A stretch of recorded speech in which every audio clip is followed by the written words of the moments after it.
ಮಚಾನ ಮೀಣ ಮೀಣ dam ಡೂಮ್. ಸ್ನೇಹಿತರೆ ನಮಸ್ಕಾರ. ಇವತ್ತು ಏನಪ್ಪ ವಿಚಾರ ಅಂತ ಹೇಳಿದ್ರೆ ಫಸ್ಟ್ ಟೈಮು ಒಂದು ಟ್ರೈಲರ್ ಬಗ್ಗೆ ಮಾತಾಡೋಣ ಅಂತ ಬಂದಿದ್ದೀನಿ.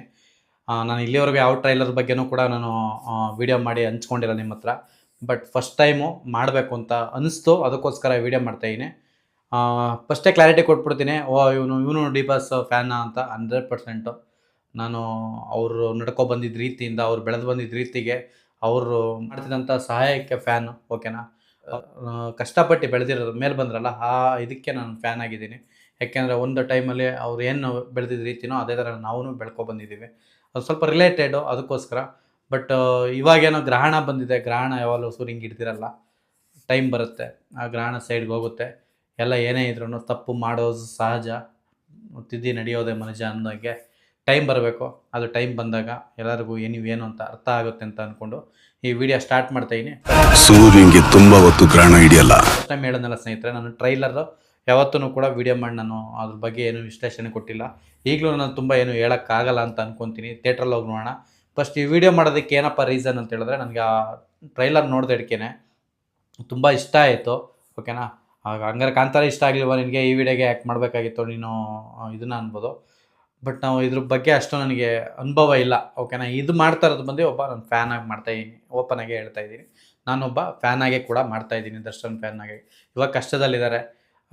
ಈಚೆಗಡೆ ನಮ್ಮಂಥ ಫ್ಯಾನ್ಗಳು ಇವತ್ತು ಅವರು ಒಳಗಡೆ ಇದ್ದಾರೆ ಅಂದ್ಬಿಟ್ಟು ನಾನು ಅವ್ನ ಫ್ಯಾನ್ ಅಲ್ಲ ಅಂತ ಹೇಳೋದಕ್ಕಾಗಲ್ಲ. ಅವ್ರು ಫ್ಯಾನ್ ಒಳಗಡೆ ಇರಲಿ, ಕಷ್ಟದಲ್ಲೇ ಇರಲಿ, ಸುಖದಲ್ಲೇ ಇರಲಿ, ಯಾವಾಗಲೂ ನಮ್ಮ ಮನುಷ್ಯ ಒಂದೇ ಥರ ಇರಬೇಕು ಅನ್ನೋ ಉದ್ದೇಶಕ್ಕೆ ನಾನು ನಿಮಗೆ ಓಪನಾಗಿ ಹೇಳ್ತಾ ಇರೋದು. ಹೌದು, ನಾನು ಅವರು ಡಿ ಬಾಸ್ ಫ್ಯಾನ್ನೇ ಕೂಡ. ನೋಡಿ ನನಗಂತೂ ಸಿಕ್ಕಾಪಟ್ಟೆ ಚೆನ್ನಾಗಿ ಬಂತು, ಸ್ಪೀಡಾಗಿ ಬಂದಿದೆ. ಎಲ್ಲೂ ನಮಗೆ ಯೋಚನೆ ಏನಾದರೂ ಒಂದು ತಪ್ಪು ಕಂಡುಹಿಡಿಯೋದಕ್ಕೆ ವೀಡಿಯೋದಲ್ಲಿ ಸಿಗಲ್ಲ, ಟೈಮ್ ಕೊಡಲ್ಲ ಅವರು. ಅಷ್ಟು ಸ್ಪೀಡಾಗೆ ಕರ್ಕೊಂಡು ಹೋಗ್ತಾರೆ ಟ್ರೈಲರು. ತುಂಬ ಅದ್ಭುತವಾಗಿ ಟ್ರೈಲರ್ನ ಚೆನ್ನಾಗಿ ಮಿಲನ ಪ್ರಕಾಶ್ ಅವ್ರು ಮಾಡಿದ್ದಾರೆ. ಇನ್ನೊಂದು ಏನಪ್ಪ ಇದರಲ್ಲಿ ವಿಚಾರ ಅಂದರೆ, ನನ್ನ ಪ್ರಕಾರ ಚಿಂದಿಯಾಗಿ ಅವ್ರಿಗೆ ಒಳ್ಳೆ ಟ್ವಿಸ್ಟ್ಗಳು ಕೊಟ್ಟಿದ್ದಾರೆ ಅಂತ ನಾನು ಅಂದ್ಕೊಂಡಿದ್ದೀನಿ. ನಮ್ಮ ಗಿಲ್ಲಿ ನಟನೂ ಇದ್ದಾರೆ, ಈ ಸೀರಿಯಲ್ ಆ್ಯಕ್ಟರ್ಗಳೆಲ್ಲ ಇದ್ದಾರೆ. ವಿಲನ್ ಮುಖನ ತೋರಿಸಿಲ್ಲ ಇದರಲ್ಲಿ. ವಿಲನ್ ನೋಡಿದ್ರೆ ಯಾರೋ ಸಣ್ಣ ಪುಟ್ಟದವ್ರು ಕಾಣಿಸ್ತಾರೆ, ಅಷ್ಟು ಬಿಟ್ಟರೆ ದೊಡ್ಡವ್ರು ಯಾರು ಸಿಗ್ತಾ ಇಲ್ಲ. ಬಟ್ ಅದನ್ನು ಬಿಟ್ಕೊಡ್ಬಾರ್ದು ಅಂತ ಇರ್ಬೋದು. ಬಟ್ ಖಡಕ್ಕಾಗಿರೋದ್ರೆ ನಮ್ಮ ಈ ಟೈಮಲ್ಲಿ ಫ್ಯಾನ್ಸ್ಗಳೇ ಅದನ್ನು ಎತ್ತಿ ತೋರಿಸ್ಬೇಕು. ಬೇರೆಯವರು ಬೇರೆ ಡೈಲಾಗ್ಗಳೆಲ್ಲ ತುಂಬ ಚೆನ್ನಾಗಿದೆ, ಅದನ್ನು ನೀವು ಕೇಳಿಸ್ಕೊಳ್ಳಿ. ನೀವು ನೋಡಿದ್ರೇ ಅದು ಅರ್ಥ ಆಗೋದು. ನೀವು ನೋಡಲಿ ಅಂತ ನೀವು ವಿಡಿಯೋ ಮಾಡ್ತಾ ಇರೋದು. ಸಿನಿಮಾ ಮೇಕಿಂಗ್ ಇರ್ಬೋದು, ಹೇಳ್ತಾರೋ ಅಂಥ ಕಥೆಗಳಿರ್ಬೋದು, ತುಂಬ ಅದ್ಭುತವಾಗಿ ಕಟ್ಕೊಟ್ಟಿದ್ದಾರೆ ಮಿಲನ ಪ್ರಕಾಶ್ ಅವರು. ತುಂಬ ಅದ್ಭುತವಾಗಿ ಮಾಡಿದ್ದಾರೆ. ಯಾಕೆ ನನಗೆ ಬರೀ ಕ್ಲಾಸ್ ಅಲ್ಲ, ಕ್ಲಾಸಿಕಲ್ ಮಾಸ್ ಅಂತ ಅಂದ್ಕೊಂಡಿದ್ದೀನಿ. ಎರಡು ಥರನೂ ಇದೆ ಅಂತ ಅಂದ್ಕೊಂಡಿದ್ದೀನಿ. ನನ್ನ ಮೈಂಡಿಗೆ ಅದನ್ನು ಟ್ರೈಲರ್ ನೋಡಿ ಏನಂತ ಇದೆ ಅನ್ನೋದು ಹೇಳ್ಬೋದು. ಬಟ್ ಅದು ಹೇಳಬೇಕಾ ಬೇಡವಾ ಅನ್ನೋದು ನನಗೆ ಐಡಿಯಾ ಇಲ್ಲ. ಯಾಕೆಂದರೆ ಯೂಟ್ಯೂಬಲ್ಲಿ ಅದು ಹೇಗೆ ಏನೇ ಅಂತ ನನಗೆ ಗೊತ್ತಿಲ್ಲ. ಸುಮ್ಮನೆ ಸಮಸ್ಯೆ ಮಾಡ್ಕೊಳ್ಳೋದು ಬೇಡ, ಮಾನಿಟೇಷನ್ ಆಗೋ ಟೈಮಲ್ಲಿ ಏನೋ ಉದ್ದೇಶಕ್ಕೆ ನಾನು ಅದು ಕತೆ ನನಗೆ ಈ ಥರ ಇರ್ಬೋದು ಅನ್ನೋ ಮೈಂಡ್ ನನಗಿದೆ. ನೋಡೋಣ ಹೇಗೆ ಅಂತ ನಾನೇ ಹೋಗಿ ಥಿಯೇಟ್ರಲ್ಲಿ ತಿಳ್ಕೊಂಡು ನಿಮಗೆ ನಾನು ಅದು ನೆಕ್ಸ್ಟ್ ವೀಡಿಯೋ ಮಾಡೋಕ್ಕೆ ಟ್ರೈ ಮಾಡ್ತೀನಿ. ಅಂದ್ಕೊಂಡಿದ್ದೀನಿ ಈ ಥರ ಇರುತ್ತೆ ಅಂತ ನನಗೆ ಮೈಂಡಲ್ಲಿದೆ. ಬಟ್ ಹೇಳ್ಬೋದೋ ಇಲ್ವೋ ಗೊತ್ತಿಲ್ಲ ಸ್ನೇಹಿತರೆ, ನಾನಂತೂ ಹೇಳಲ್ಲ. ಓಕೆನಾ? ಬಿಟ್ಕೊಡಲ್ಲ. ನನ್ನ ಮೈಂಡಲ್ಲಿ ಅದಿದೆ. ಅದು ಒಂದು ಒಳ್ಳೊಳ್ಳೆ ಟ್ವಿಸ್ಟ್ ಇದೆ. ಅವನು ಲೋಕಲ್ ಆಗಿದ್ದಾಗ ಏನಿದ್ರು ಅವ್ನ ಬ್ಯಾಕ್ಗ್ರೌಂಡು ಏನೋ ಒಂದಿದೆ ಅನ್ನೋದನ್ನು ಅಲ್ಲಿ ಒತ್ತಿ ಹೇಳ್ತಾ ಇದ್ದಾರೆ. ನೋಡಿದ್ರೆ ನಿಮಗೆ ಅರ್ಥ ಆಗುತ್ತೆ. ಟ್ರೈಲರ್ ನೋಡ್ತಾ ಇದ್ರೆ ಡಿಸೆಂಬರ್ 11ಕ್ಕೆ ಬುಕ್ ಮಾಡ್ಕೊಬೇಕು ಅನ್ನೋ ಒಂದು ಪ್ರಚೋದನೆ ಆಗ್ತಿದೆ. ಅಂದರೆ ಮನಸ್ಸಿಗೆ ಬುಕ್ ಮಾಡಬೇಕು ಅನ್ನೋ ಇದು ಫೀಲ್ ನನಗೂ ಕೂಡ ಬಂತು. ನಾನು ಅಷ್ಟು ಈಸಿಯಾಗಿ ಯಾವ ಮೂವಿಗಳಿಗೂ ಬೇಗನೆ ಫಸ್ಟ್ನೇ ದಿನವೇ ಹೋಗಬೇಕು ಅನ್ನೋ ಮನಸ್ಸು ಬರಲ್ಲ. ಯಾಕೆಂದರೆ ಸ್ವಲ್ಪ ಎಲ್ಲ ತಣ್ಣಗಾಗಲಿ, ಆಮೇಲೆ ಹೋಗೋಣ, ಹೆಂಗಿದೆ ಮೂವಿ ಕೇಳ್ಕೊಂಡು ಹೋಗೋಣ ಅಂತ ಅನಿಸುತ್ತೆ. ಬಟ್ ಈ ಟ್ರೈಲರ್ ನೋಡಿದ್ಮೇಲೆ ಬುಕ್ ಮಾಡಲೇಬೇಕು, ಎಲ್ಲರೂ ಮಾಡಿ ಹೆಂಗಾರು ಮಾಡಿ ಬುಕ್ ಮಾಡಲೇಬೇಕು ಅನ್ನೋ ಮೈಂಡು ಬಂದಿದೆ ನನಗೆ. ನಿಮಗೆ ಹೆಂಗೆ ಗೊತ್ತಿಲ್ಲ, ನೀವು ಕಮೆಂಟ್ ಮಾಡಿ. ನೀವು ಟ್ರೈಲರ್ ನೋಡಿಬಿಟ್ಟು ನಿಮ್ಗೆ ಏನು ಅನಿಸುತ್ತೆ ಕಮೆಂಟ್ ಮಾಡಿ ಸ್ನೇಹಿತರೆ. ದರ್ಶನ್ ಅವ್ರು ಬಿಟ್ಟರೆ ಬೇರೆ ಎಲ್ಲೂ ಕಣ್ಣಾಯಿಸೋಕ್ಕೆ ಕಣ್ಣೇ ಹೋಗಲ್ಲ. ಆ ಥರ ಅವ್ರದ್ದು ಕ್ಯಾಮ್ರಾ ವರ್ಕ್ ಮಾಡಿದ್ದಾರೆ, ಆ ಥರ ಶಾರ್ಟ್ಗಳು ತೆಗೆದಿದ್ದಾರೆ, ಆ ಥರ ರಗಡ್ ಲುಕ್ಕು ಇದೆ ನಮ್ಮ ದರ್ಶನ್ ಅವ್ರದ್ದು. ಆಮೇಲೆ ಒಟ್ಟಿನಲ್ಲಿ ಅರ್ಥ ಆಗ್ತಿದೆ. ತುಂಬ ವೆರೈಟಿ ಸ್ಟೋರಿ ಇದೆ ಇದರಲ್ಲಿ. ಪೊಲಿಟಿಕಲ್ದೂ ಇದೆ. ಮೋಸ್ಟ್ಲಿ ಪೊಲಿಟಿಕಲಲ್ಲಿ ಏನೋ ಒಂದು ಮೆಸೇಜ್ ಕೊಟ್ಟಿರ್ತಾರೆ ಅಂತ ನನಗೆ ನಂಬಿಕೆ ಇದೆ. ಪೊಲಿಟಿಕಲ್ ಆಗಿ ಏನೋ ಇರ್ಬೋದು ಇದರಲ್ಲಿ. ಇನ್ನು ನಿಜವಾದ ರೂಪ ನಿಂದು ನೋಡೇ ಇಲ್ಲ ಅಂತ ಹೇಳಿದಾಗ ನನಗೆಲ್ಲೋ ಒಂದು ಕ್ಲಾಶ್ ಆಯಿತು. ನಿಜ ಅಲ್ವಾ? ಅವ್ರ ರಿಯಲ್ ಲೈಫಲ್ಲೂ ಕೂಡ ಅವ್ರದ್ದು ನಿಜವಾದ ಮುಖನ ಯಾರು ಕೂಡ ನೋಡೇ ಇಲ್ಲ ಅಂತ ನಾನು ಅಂದ್ಕೊತೀನಿ. ನಾನು ಕೂಡ ನೋಡಿಲ್ಲ. ಬಟ್ ಕೇಳಿದ್ದೀನಿ ತುಂಬ ಕೇಳಿದ್ದೀನಿ ಅವ್ರು ಮಾಡ್ತಿರೋಂಥ ಕೆಲಸಗಳು. ನಾವು ಎಲ್ಲರೂ ಹೋಗಿ ದಯವಿಟ್ಟು ಥಿಯೇಟ್ರಲ್ಲೇ ಹೋಗಿ ನೋಡಿ. ಪೈರಸಿ ಬಂದು ಯಾವ ಬರುತ್ತೆ ಅಂತ ಕನ್ನಡ ಇಂಡಸ್ಟ್ರಿನ ಹಾಳು ಮಾಡಿಬಿಡಿ. ಕೆಲವರು ಬೇರೆ ಅಭಿಮಾನಿಗಳು ಇಲ್ಲಾಂದ್ರೆ ಅವ್ರನ್ನ ದ್ವೇಷಿಸೋರು ಕೂಡ ದಯವಿಟ್ಟು ಥಿಯೇಟ್ರಲ್ಲಿ ಹೋಗಿ ಮೂವಿ ನೋಡಿ ಅದಾದ್ಮೇಲೆ ನಿಮ್ಮ ರಿವ್ಯೂ ಏನಿದೆ ಅಂತ ತಿಳಿಸಿ. ದಯವಿಟ್ಟು ಮೊಬೈಲಲ್ಲಿ ನೋಡೋಕ್ಕೆ ಹೋಗಬೇಡಿ. ಕನ್ನಡ ಇಂಡಸ್ಟ್ರಿನ ಬೆಳೆಸಿ.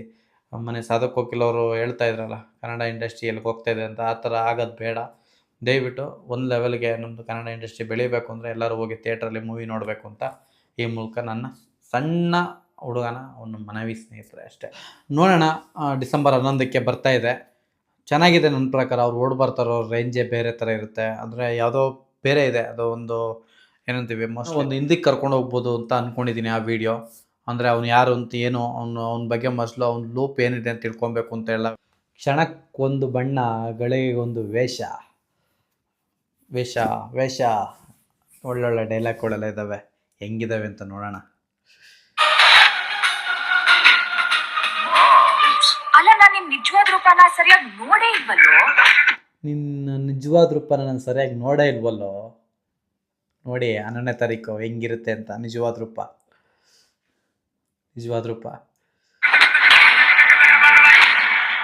ಲುಕ್ಕಲ್ಲಿ ಅವ್ನು ಹೀರೋನೇ, ಆದ್ರೆ ಕಿಕ್ಕಲ್ಲಿದ್ರೆ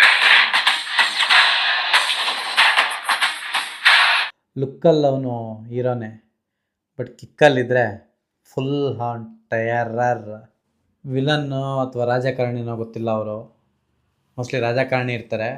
ಒಂದು ಲೂಪಲ್ಲಿ ಸಿಕ್ಕಿದ್ರೆ ಸಾಕು ಅಂತ ಯೋಚನೆ ಮಾಡ್ತಾಯಿರ್ತಾರೆ. ಅಂದರೆ ಒಂದು ಏನೋ ಇದೆ, ಒಂದು ರೇಂಜಿಗೆ ತೊಗೊಂಡು ಹೋಗ್ತಾರೆ ಅಂತ ಅಂದ್ಕೊಂಡಿದ್ದೀನಿ. ಕಥೆಲಿ ಸ್ಟೋರಿಲಿ ಅದ್ಭುತವಾಗಿರುತ್ತೆ ಅಂತ ನಾನು ನಂಬ್ಕೊಂಡಿದ್ದೀನಿ. ನೀವು ದಯವಿಟ್ಟು ಹೋಗಿ ಥಿಯೇಟ್ರಲ್ಲಿ ನೋಡಿ. ನಮ್ಮ ಡಿ ಬಾಸ್ ಫ್ಯಾನ್ಸ್ ಯಾರ್ಯಾರು ಇದ್ದೀರಾ ಅವರೆಲ್ಲ ಗೆಲ್ಲಿಸ್ಬೇಕು ಅಂತ ಅಂದ್ಕೊಂಡಿದ್ದೀನಿ. ಈ ಮೂವಿನ ಗೆಲ್ಲಿಸ್ತೀವಿ ಬಿಡಿ, ಹೇಳೋದೇನು ಬೇಕಾಗಿಲ್ಲ. ನೋಡೋಣ ಹೇಗಿರುತ್ತೆ ಏನು ಎತ್ತ ಅಂತ. 11ನೇ ತಾರೀಕು ಆದಮೇಲೆ ನಾವು ನೋಡೋಣ. ನಾನು ಬರ್ತಿದ್ದೀನಿ ಚಿನ್ನ. ಧನುಷ್ ಅಲ್ಲ, ಡೆವೆಲ್ ಮೂವಿಲಿ ನೋಡೋಣ ಧನುಷ್ ಯಾರು ಅಂತ. ಇಷ್ಟೇ ಸ್ನೇಹಿತರೆ, ಏನನ್ನಿಸ್ತು ಈ ವಿಡಿಯೋ ದಯವಿಟ್ಟು ಕಮೆಂಟ್ ಹಾಕಿ. ಫಸ್ಟ್ ಟೈಮ್ ಏನೋ ಒಂದು ಟ್ರೈ ಮಾಡಿದ್ದೀನಿ, ಚೆನ್ನಾಗಿಲ್ಲ ಅಂತ ಗೊತ್ತು. ಆದರೂ ಕಣ್ಣು ಮುಚ್ಕೊಂಡು ನೋಡಿಬಿಟ್ಟು ನಮಗೆ ಒಂದು ಲೈಕ್ ಹೊಡೆದ್ಬಿಟ್ಟು, ಆದರೆ ಕಮೆಂಟ್ ಹೊಡೆದ್ಬಿಟ್ಟು ದಯವಿಟ್ಟು ಫಾಲೋ ಮಾಡಿಬಿಡಿ ಸ್ನೇಹಿತರೆ. ಇಷ್ಟೇ ಹೇಳ್ತಾ ಈ ವಿಡಿಯೋನ ಇಲ್ಲಿ ಮುಗಿಸ್ತಾ ಇದ್ದೀನಿ. ಎಲ್ರಿಗೂ ಬಾಯ್. ನಿದ್ರೆ ನೆಮ್ಮದಿ ಆಗಿರಬೇಕು. 11ನೇ ತಾರೀಕು ಬರಲಾ? ಬಾಯ್.